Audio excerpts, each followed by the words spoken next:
और मैं ये भी जानना चाहूँगा, जब मैंने इस्लाम के बारे में जानना चाहा तो मैंने इस्लाम के बारे में कुछ कुछ जो भी जाना तो उसमें मुझे कहीं ऐसा लगा कि ये सच नहीं हो सकता। इसीलिए मेरा ये मिसकंसेप्शन है या ये सही है, मैं ये आपसे जानना चाहूँगा कि ऐसा माना जाता है क्या इस्लाम में कि जो इस्लाम को ना माने या जो काफिर है उसे मार दिया जाए, काट दिया जाए, उसके फैमिली को लूट लिया जाए? क्या ये किस हद तक सच है और क्या उसको इस दुनिया में जीने का हक नहीं? माशाल्लाह भाई साहब ने बहुत अच्छा सवाल किया। वो कहता है कि मुझे ये गलत फहमी है और लगता है कि गलत है कि इस्लाम में काफिर को मार देना चाहिए, काट देना चाहिए। आपको कोई भी मुसलमान ने मारा या काटा है ना? आप माशाल्लाह सही सलामत है, अल्हम्दुलिल्लाह। आपको किसने मारा काटा? मैं जानना चाह रहा हूँ कि ऐसा कहीं है लिखा हुआ या नहीं? Very good. ये क्या होता है कि जो लोग इस्लाम के खिलाफ किताबें लिखते, मिसाल के तौर पे अरुण शौरी का नाम सुने? अरुण शौरी जो मिनिस्टर था चंद साल पहले, बहुत किताब लिखते हैं इस्लाम के खिलाफ, बहुत मशहूर है इस्लाम के खिलाफ। लोग क्या करते, कुरान मजीद की आयत उठाते, आउट ऑफ कॉन्टेक्स्ट पस मंजर के खिलाफ लिखते, और एक आयत जो बहुत इस्लाम की क्रिटिक उछालते वो सूरह तौबा की आयत, सूरा नंबर 9 आयत नंबर 5, और लिखते हैं कि कुरान में लिखा है जहां भी आप काफिर को पाएंगे इनटू ब्रैकेट्स हिंदू, आप उनका कत्ल करो। आप अगर कुरान मजीद खोलेंगे, तर्जुमा पढ़ेंगे तो उसमें लिखा है जहां भी आप काफिर को पाएंगे कत्ल करो, लिखा है।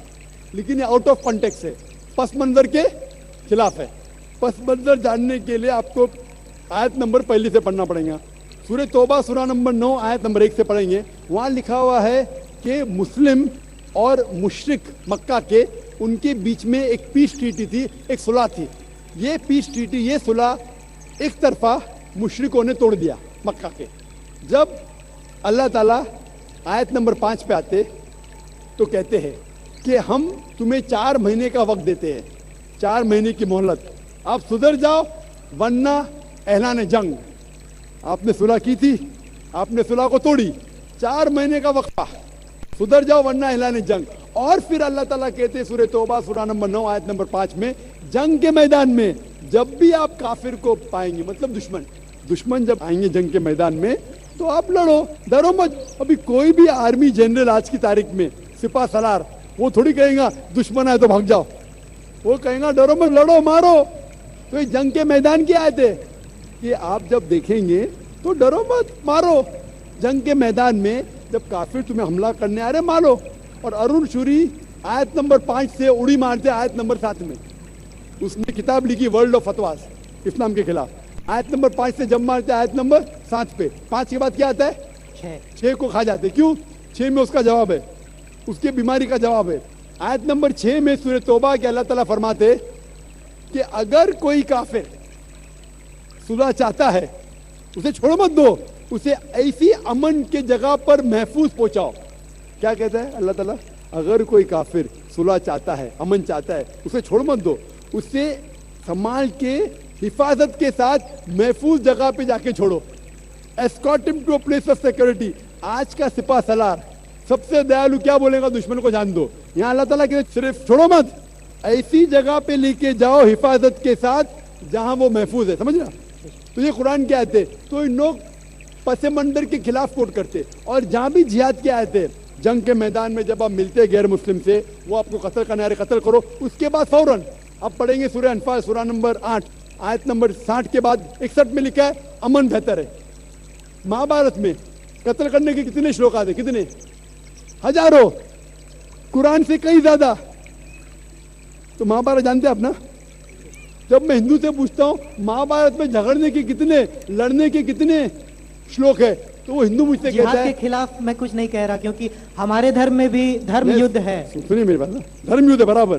तो हिंदू मुझसे कहता है ये जो धर्म युद्ध है क्या है? बातिल के खिलाफ है, वो बातिल को झगड़ने का लिखेला महाभारत में। तो मैं कहता हूँ कुरान में भी वही लिखा है, किसका कत्ल करो?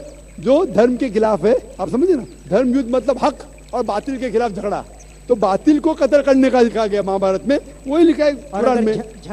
और भगवत गीता, जानते? सबसे ज्यादा पढ़ी जाने वाली किताब भगवत गीता। श्री कृष्ण अर्जुन को सलाह देते हैं। अब जब भगवत गीता पढ़ते हैं, चैप्टर नंबर 1 भाग नंबर 1 श्लोका नंबर 42, 43, 44, 45, उसके अंदर अर्जुन कहता है, झगड़ा होता है अर्जुन पांडवास और कौरवास। पांडवास 5 भाई, कौरवास 100 भाई। अर्जुन जंग के मैदान में हथियार को जमीन पे रखता है और कहता है, मैं जंग के मैदान में निहत्था मरना पसंद करूंगा बनिस्बत अपने रिश्तेदार से झगड़ा करूं।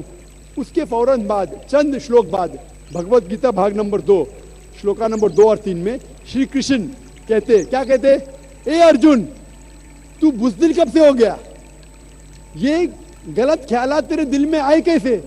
तू नपुंसक कैसा हो गया? इंपॉर्टेंट। श्री कृष्ण अर्जुन को क्या बोलते हैं? इंपॉर्टेंट, नपुंसक। कौन कह रहा है? श्री कृष्ण अर्जुन से। बुज़दिल कब से हो गए? क्षत्रिय का धर्म है लड़ना। फिर भगवत गीता भाग नंबर 2 श्लोका नंबर 31, 32 और 33 में कहते, क्षत्रिय का धर्म है लड़ना। अगर आप नहीं लड़ेंगे तो आप सफलता पाएंगे नहीं। क्षत्रिय वो खुश नसीब है जिसे लड़ने का मौका मिलता है। और अक्सर लोग कहते, एतराज करते, इस्लाम के दुश्मन, क्रिटिक्स, हमारे अल्लाह के रसूल ने एक हदीस में कहा था कि जिहाद के मौके पे जब मुजाहिद जंग के मैदान में जाता है, उसका कत्ल होता है तो वो जाता है जन्नत में। लिखा है सही बुखारी में, किताब जिहाद, जिल्द नंबर 4, हदीस नंबर 46, कि जंग के मैदान में जब मुजाहिद जाता है, उसका कत्ल होता है तो वो जाता है जन्नत में। अगर वो जिंदा वापस लौटता है तो उससे दुनिया की दौलत मिलती है। अक्सर लोग बोलते, कैसा मजहब है, लड़ने पे, कत्ल करने पे जन्नत जाएगा? गलत मजहब है। लेकिन भगवत गीता पढ़ेंगे भाग नंबर 2 मंत्रा नंबर 37, 37, श्री कृष्ण कहते हैं अर्जुन से, ए अर्जुन, उठ के लड़। अगर तेरा कत्ल हो जाएगा तू स्वर्ग में जाएगा, अगर जिंदा वापस लौटेगा तो उससे दुनिया की दौलत मिलेगी। हू बहू जो अल्लाह के रसूल मोहम्मद सल्लल्लाहु अलैहि वसल्लम कहते हैं सही बुखारी में, वही भगवत गीता में लिखा है। तो अरुण शूरी जब तनकीद करता है कुरान के बारे में, उसने खुद अपनी भगवत गीता पढ़ा ही नहीं। अरुण शूरी ने महाभारत भी शायद नहीं पढ़ा। अगर महाभारत और भगवत गीता पढ़ा होता तो कुरान में मिस्टेक निकालता ही नहीं। अब समझ रहे? तो ये मिस्टेक नहीं निकाल रहा। मैंने कब का आप निकाल रहे भाई? मैं अरुण शूरी की बात कर रहा हूँ, मैं अरुण शूरी की बात कर रहा हूँ। तो मैं आपको जवाब दे रहा हूँ, आपने बिल्कुल सही फरमाया कि ये गलत फहमी है कि लोग कहते हैं कि इस्लाम में लिखा हुआ है कि काफिर का कत्ल करो। ये कहाँ नहीं लिखा है? ये लिखा है जंग के मैदान में। तो आपने जो सवाल किया था कि कुरान में ऐसा नहीं लिखा है काफिर को कभी मारो, तो इतने मुसलमान आपको छोड़ते थे क्या? छोड़ते थोड़ी थे। ये गलत फहमी है, आप समझे ना? तो ये गलत फहमी है कि जहाँ भी काफिर मिले कत्ल करो, ऐसा नहीं। ये जंग के मैदान में जब आपको लड़ने के लिए आ रहे, आपको मारने के लिए आ रहे, तो आप उनको मारो। ये है। Hope the answer the question.